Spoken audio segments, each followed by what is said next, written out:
Vamos para o esporte. O Real Madrid, recheado de brasileiros, decepcionou na Liga dos Campeões, levou 3-0 do Arsenal num jogo de ida, das quartas de final da competição. O Real começou com 2 brasileiros como titulares, os de sempre, Vinícius Júnior e Rodrigo. Endrick ficou no banco de reservas. Nem mesmo depois de estar tomando 3, o técnico Carlo Ancelotti colocou o ex-Palmeiras. Vini Júnior e Rodrigo ficaram bem apagadinhos no jogo. O Real resistiu no primeiro tempo, mas no segundo foi totalmente superado, levou 2 golaços de falta e não teve forças para igualar o placar. Estão conosco Mili Lacombe e Alicia Klein. Vamos começar um pouco falando sobre essa partida, que acabou agora há pouco. O Real conheceu o Vini Júnior e o Rodrigo da seleção brasileira, Mili Lacombe. Será que foi isso? Uma boa noite. Boa noite, Diego, Alicia, quem está aqui com a gente agora. Pois assim, eu tenho uma teoria de que os caras são convocados para a data FIFA e voltam muito piores do que eles foram. E acontece muito no Brasil também, quem volta para o Brasil volta com deficiências técnicas ou machucado, acontece alguma coisa. Era inevitável que essa data FIFA, do jeito que ela aconteceu, tomando um baile da Argentina, com gritos de olé desde os 7 minutos de jogo, não fosse afetar a moral desses caras, o Rafinha também foi... O Rafinha não chegou a ser expulso, eu acho, mas ele foi para cima do quarto árbitro depois do jogo do Barcelona com o Betis no fim de semana. O treinador do Barcelona foi segurar ele, o Rafinha foi grosseiríssimo com o próprio treinador. Depois o Rafinha foi muito mais grosseiro, quase violento, com um companheiro de time. Então, assim, é claro que eles se afetaram, Mas o fato é que o Real do Ancelotti não está bem. Assim, a gente está vendo um gigante titubeando. Aliás, alguns gigantes, O Guardiola também não vem bem, o Ancelotti não vem bem. Então, esse Real, que pode ser eliminado, nunca dá para saber, Porque o Real também é meio que nem... faz umas coisas que nem esse pacto do Palmeiras aí. Volta do nada. Então, mas não está bem. Não está bem. O time inteiro não está bem. E dessa vez o Endrick não foi bombeiro, Deixaram o garoto lá no banco porque já estava perdido mesmo, não tinha muito o que fazer. Então é isso, eu acho que sim, para responder, para ser menos prolixa na resposta à sua pergunta, sim, a data FIFA dessa vez devastou quem estava nela. Não conseguiram trocar de personagem, foram com a camisa, com a vestimenta da seleção brasileira por baixo, pelo visto. Ô, Alicia, não é só o Dorival Júnior que não coloca ou não gosta de colocar o Endrick, O Ancelotti também não gosta de colocar o garoto, nem mesmo quando, eu vejo aqui, tirou o Rodrigo, Tem explicação para isso? Será que é alguma implicância ou será que ele lá também não tem rendido muito bem? Boa noite. Diego, eu acho que na noite de hoje, primeiro boa noite para você, para a Mili, quem está assistindo a gente aqui. Hoje eu acho que ele se deu bem, De fato não tinha absolutamente nada que ele pudesse fazer entrando no segundo tempo, Especialmente depois que estava 3-0. Então ele escapou de boa, ele vai poder dizer na história, na biografia dele que na noite que o Real Madrid tomou uma sapatada do Arsenal, ele não estava em campo e não contribuiu para essa derrota. Para mim, a diferença entre os dois, entre o Dorival e o Ancelotti, é que no Real Madrid o Endrick está brigando por posição com alguns dos melhores jogadores do mundo, Inclusive o Mbappé.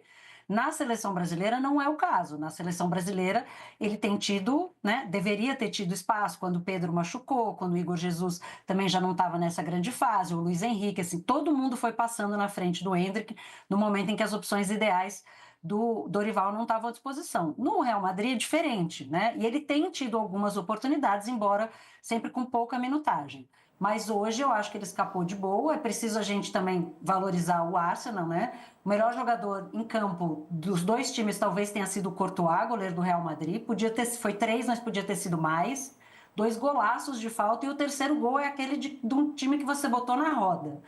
Belíssimos gols, quem puder depois procure ver. Mas quem deve estar feliz com este resultado é Edinaldo Rodrigues, que talvez esteja um pouquinho mais otimista com a possibilidade de conseguir tirar o Ancelotti do Real Madrid, embora isso seja difícil. Agora vamos ver o jogo da volta, pode ser o princípio do fim de uma era, ou pode ser mais um retorno épico confirmando o gigantismo do Real Madrid. Deixa eu perguntar para a Mili lá, como se dá para reverter isso, Mili? Porque tem Vinícius, Mbappé, Rodrigo, né? Tem que ser muito forte em casa para reverter esse placar. Será que ainda dá, Mili? Sempre dá, né? Mas, enfim, com o futebol apresentado hoje, eu não assisti o jogo, estava aqui apresentando o programa, mas vocês que acompanharam, me contem. Vai, Mili, será que dá para reverter ou não? Então, é em casa, né? O Real é o maior time do mundo, assim. O Real já voltou de coisas impossíveis, né? Então, se não fosse o Real, eu diria, olha, é praticamente impossível, né? Embora o impossível não exista no futebol, o improvável sim, mas é o Real Madrid. Então, se o Real faz um gol no comecinho, a torcida vem junto e aí vira uma catarse e vai. A gente já viu isso acontecer, sabe? Nem que seja nos pênaltis ou alguma coisa assim. Mas o Real não está jogando bola e está levando gol em todo jogo. Porque a questão é a seguinte: o Real está levando gol em todo jogo. Se o Real leva um, aí ele precisa fazer 4, aí a coisa fica um pouco mais complicada. Mas é o que a Alicia falou: se voltar disso, é uma volta épica. Aí tudo passa a ser possível. É. E você, Alicia, acha que dá para reverter? Olha, eu acho que dessa vez não vai dar, não. Se o Real fosse um acidente de percurso, ó, talvez, né? Mas o Arsenal vem bem, embora esteja em segundo, muito longe do Liverpool no campeonato inglês, mas jogou muito bem hoje e vai ter essa vantagem imensa de poder jogar por uma bola, né? Armar um contra-ataque, fizer um gol, aí acabou. Não descarto por ser o Real Madrid, se fosse outro time talvez decretasse o fim, né, desse mata-mata, mas acho muito, muito difícil. Aliás, o Mbappé cansou de perder gols no jogo. Ô Mili, será que o problema está na individualidade, no coletivo, ali no time do Real? Então, tem um problema no coletivo, sim. Assim, eu acho que o Vini deu uma caída, o Rodrigo também, mas o time perdeu a confiança em algum momento, sabe? Tem alguma coisa acontecendo ali nos bastidores. É muito difícil você ter um time tão estrelado e não ter problema nos bastidores. A chegada do Endrick mudou também uma dinâmica de relacionamentos ali.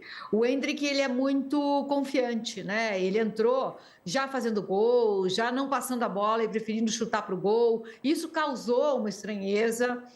Acho que eles nem tentaram esconder muito essa estranheza. Então, eu acho que alguma hora um time com tantas estrelas vai ter problema. O Ancelotti é um treinador muito experiente, ele pode tentar resolver isso ou até resolver. Mas um time que joga como o Real está jogando é um problema de conjunto. Não é um problema técnico, né? Não é um problema técnico. É um problema de confiança, é um problema de grupo, é um problema dessas coisas que também são o futebol, mas que a gente às vezes acha que não é, né? Como os caras estão se dando no vestiário, o que está acontecendo na cabeça de cada um, como os brasileiros voltaram tão desmoralizados da data FIFA, tudo isso conta.